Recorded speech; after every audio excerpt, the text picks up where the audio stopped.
This is day one of solving math problems in C until I become a freaking math programming god genius. The problem today is if we list all the numbers below 10 that are multiples of 3 or 5, we get 3, 5, 6, and 9. And the sum of these multiples is 23. Now, we have to find the sum of the multiples of 3 or 5 below 1,000. How are we going to do that? Don't worry, guys. I'm going to show you because I'm a programming math genius. First thing we're going to need is a main method, right? Next thing we're going to need is a variable called sum to keep track of the sum of the multiples of 3 or 5 below 1,000. We're going to initialize it to 0. Next, we're going to need a for loop that loops between 0 and 1,000 exclusive and checks if those numbers are multiples of 3 or 5 and adds it to our sum. And we're going to do this using the modulo operator. If you don't know what the modulo operator is, please ChatGPT it.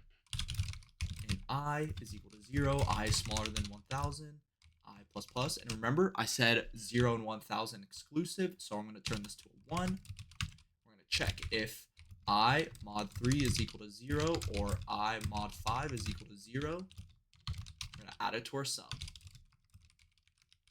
Now, let's print out our solution and see if it's correct.